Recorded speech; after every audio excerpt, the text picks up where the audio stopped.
बिस्मिल्लाहिर्रहमानिर्रहीम। शहजाद हकीम हाजिर। बंदे को मैंने जब भी डाली दिल की धड़कन ठा ठा ठा ठा कहता है। आपको देखकर धड़कन यूं हो जाती है जिसकी हद नहीं है। टिकटॉक पे देखना तो उस वक्त भी धड़कन तेज हो जाती है, लेकिन अब जब रियल में देखा है क्या थे वाल मैं जो कुछ बोले सा सच बोले सा हकीम साहब ना मेरे को पैसे दिते ने ना कोई इन्हें नाल मेरा मतलब है फ्रैंकनेस से मैं जिवें आया ना अल्लाह दे बाद मेरे को हिन्ने दा ना वो नजरिए के जिंदगी मायूस ना थी। अल्लाह दा एक मसैया सुजा बाद बैठे जा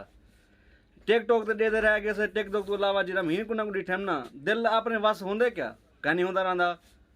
दिल मेरा धड़कन पै गया। मैं हुणे मेरे को अटैक ना थी वने इंदी मैं शक्का लिठम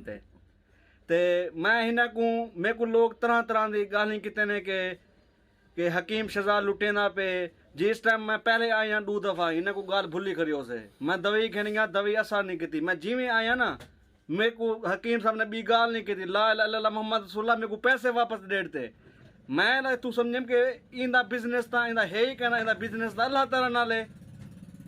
अपा लोग कहूँ यार 5000 गरीब को ना न्यू क्योंकि आप कतरेनू इतना आमदू अगर हकीम साहब हुना गरीबें की वजह तो आपको दवी 10 रुपए पैसे ज्यादा ही खने गिंदे तो वो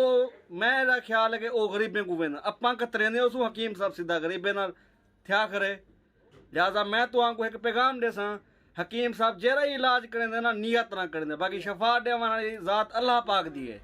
ते तू हकीम साहब के बारे कोई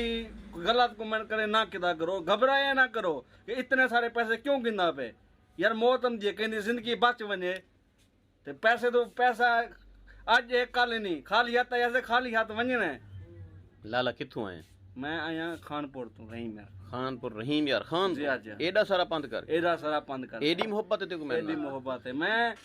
तू को परखेम 3 महीना मैं रिसर्च किते जी आगा खान ने रिसर्च करें 3 महीने बाद मैं ना दिल मुतमिन थे कि मैं के हूं शहजाद हकीम पर इलेक्शन की वजह तो मसरूफियात थी आज मैं वाला दम बा दम आया। लिहाजा मैं तू मुंह जाइए छिक पई है जाइए चेक करिए लिहाजा मैं तू को के सा घर ना बैठे रहो कोई मसला आते ना शेयर करो इतना लंगर चलता पे मखलूक खुदा दे था हजूम में तो आओ एक दफा आओ तो सी देखो तो सी एक दफा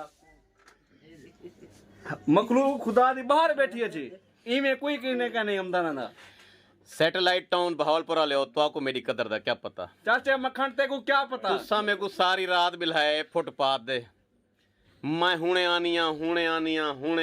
मैं सुनिया हाँ बहावलपुरा लोग बहुत सोहने हैं बहुत समझदार हैं। हाँ सड़ गए सारी रात फुटपाथ दे बहन दे बाद गैरत गवारा नहीं किया सवेरे दरिया सतलुज दे गया मैं किया मर वंजना बन दे अग्गा गया पानी कहना आई ओए सुक्का पिया सुखा पिया तुआरे को खुदा पूछती मेरे आशिक ई तरह देन ये तो मर्द आशिक है जनानियां दा क्या हाल हो गा बंदा दा कर गिनो ठीक है।